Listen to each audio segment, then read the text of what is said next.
The manufactured underdog. Some artists present themselves as accidental success stories, but their rise is built on foundations the audience never sees. The struggle looks relatable. The machinery behind it is anything but. Billie Eilish. The public story is simple. A teenager records a song in her brother's bedroom, uploads it, and the world notices, but Billie didn't grow up in isolation. Her parents were connected in the entertainment industry. Her mother acted, her father played in bands, and Phineas had been writing and producing long before Ocean Oz hit SoundCloud. Behind that casual rollout was a manager with industry ties, a pre-existing network inside Los Angeles, and a path that had been organized before the public ever discovered her music. The bedroom aesthetic looked humble. The environment surrounding it simply was not. Olivia Rodrigo. When driver's license exploded, people treated her like a new face, but Olivia entered the music world with the full momentum of the Disney machine behind her. Years of training, a built-in fan base, and the kind of global marketing reach most artists never touch. Her launch felt emotional and personal, but the foundation came from one of the most powerful youth entertainment pipelines on the planet, Chappelle Roan. Chappelle is often described as an overnight discovery, but her rise was the result of years of investment. She was signed early, dropped, then re-signed and rebuilt with a clearer direction. Her sound, look, and branding didn't appear overnight. They were refined, shaped, and relaunched by people who believed she could break through a second time with the right adjustments. It felt organic on the surface, but the second rollout was anything but spontaneous. These are the underdogs who never truly operated alone, and the next group doesn't even try to hide the machine behind them. The algorithm, baby. Some artists don't rise, they appear.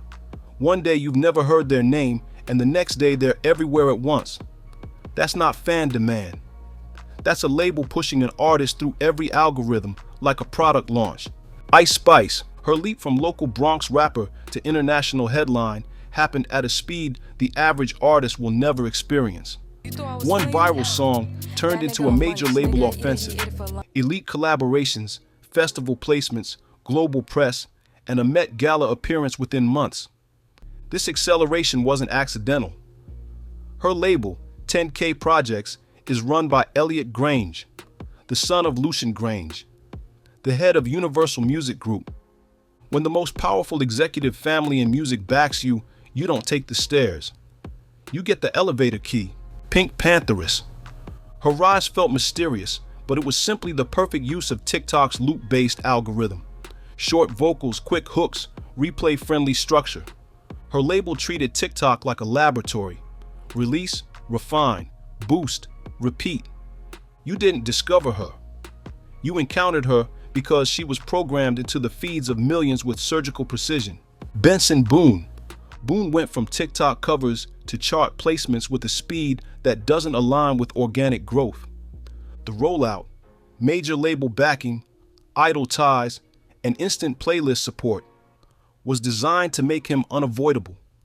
When labels find someone who fits streaming era trends, they push hard and fast to secure dominance before the audience even forms an opinion. These are the artists who don't rely on discovery. They rely on saturation. And the next tier goes even deeper because their rise feels real until you follow the connections behind it. The quietly connected. These artists look independent. They look self-made. They look like the kind of breakout story people want to believe in. But their momentum doesn't come from luck. It comes from the doors that quietly opened for them long before the spotlight landed. Central C. Cinch's rise feels like a street-level success story, but the infrastructure around him hints at something much stronger. He had serious management backing early, label interest before the mainstream knew his name, and coordinated global support that outpaced every other UK rapper in his lane. International radio stations, overseas playlists, and cross-continent promotion don't appear without influence. His movement looked grassroots, but the reach behind it didn't behave like a local artist building slowly. It looked engineered for scale. Kid Laroi. He carries the image of a hungry, struggling kid who clawed his way up from nothing. But his parents were already linked to entertainment, a producer for a father and a talent manager mother. That environment creates contacts, training, and opportunities that most new artists never get. Landing features with Juice WRLD and Justin Bieber early in his career wasn't random timing. It was the result of a network that moved faster than any indie grind ever could. Tate McRae. Her introduction to the pop world seemed sudden, but she was already an established performer long before music fans discovered her. As a world-class dancer from childhood with professional training and industry exposure, she entered the music scene with experience, discipline, and support systems built over a decade. Her bedroom pop era was only the opening stage, a trial version before labels positioned her for mainstream pop success.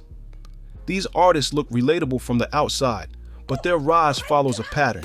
Someone with influence believed in them early, and every step afterwards moved too smoothly to be coincidence.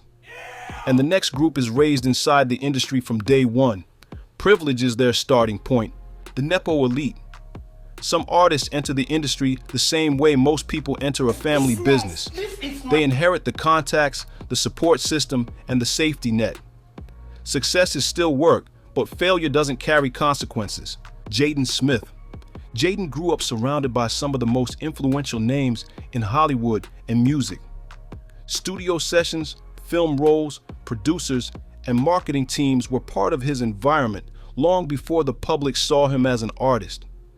He didn't need industry introductions. He already lived inside the network that other artists spend years trying to reach.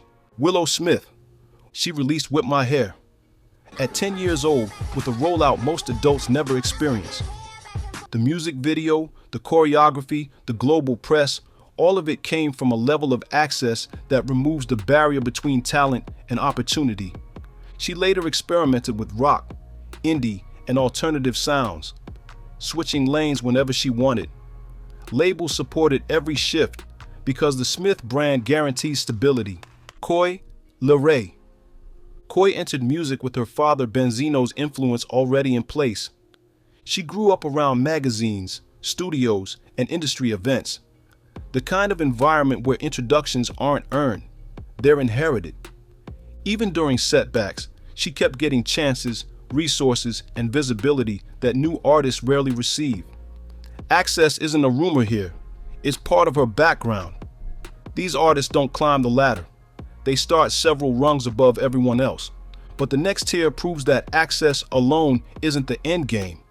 In some cases, labels actively reshape an artist until the version that sells finally appears. The label experiment. Some artists don't break through on their first attempt, or their second, or their third, but because labels see potential, they're rebuilt, rebranded, and repositioned until one version finally works. Sabrina Carpenter. Sabrina didn't find herself, she was recalibrated. From Disney star to soft pop songwriter to full pop performer, each phase lined up with a strategic shift behind the scenes. Her sound got sharper, her visuals became more controlled, and her entire presence began to look less like natural evolution and more like a well-timed relaunch. The Disney story gave her visibility, but the label strategy gave her direction. Doja Cat. Before the public saw the extreme haircuts, the shock marketing, and the chaotic interviews, Doja had already gone through several early identities, sound changes, image changes, online personas. She was tested in multiple lanes until the version that fit streaming culture finally hit. The moment she broke through, the machine amplified everything, shaping her from a niche internet act into a global name. Bebe Rexha. Bebe spent years behind the scenes writing hits for other artists. Labels noticed she had a voice that could sell and slowly repositioned her from writer to performer. The transition didn't happen naturally. It was a calculated shift. Every step of her image, sound, and rollout reflected the exact kind of planning labels use when they're trying to build a star from scratch instead of discovering one. These artists didn't rise through a single lane. They were refined across multiple attempts until something finally connected. But there's a level beyond all of this where the artist barely controls anything at all. The full corporate creation. This is the level where the artist isn't an artist in the traditional sense anymore. They're a product. Every detail, from the haircut to the personality, is designed, approved, and maintained by the people who own their contract. K-pop trainees. K-pop doesn't pretend to be organic. These kids enter the system as early as 12, move into dorms, and train for years under strict control. Their diets, sleep schedules, personalities, and public behavior are monitored. Relationships are banned. Opinions are filtered. Trauma is treated like an acceptable cost of doing business, and when an idol stops being profitable, the company simply replaces them with the next trainee waiting in line. It's one of the most efficient talent factories in the world, and one of the most unforgiving. TV show creations. Shows like The X Factor, The Voice, and American Idol act like competitions. But the real work happens behind the curtain. Producers create characters. The shy one, the powerhouse, the underdog, the comeback story. Songs are chosen for maximum emotional impact. Wardrobes are designed to reinforce the narrative. The winner isn't the artist with the most talent. It's the artist who fits the long-term marketing plan. When the cameras stop rolling, the contracts dictate the next chapter, not the artist. Executive assemble groups. Some bands and pop groups aren't formed by chemistry or shared vision. They're built the same way brands assemble influencer teams, identify market gaps, pick members for demographics, and design the sound later. Friendship, artistry, or authenticity are optional. Marketability is not. Groups like Fifth Harmony, Little Mix, and Backstreet Boys, to name a few.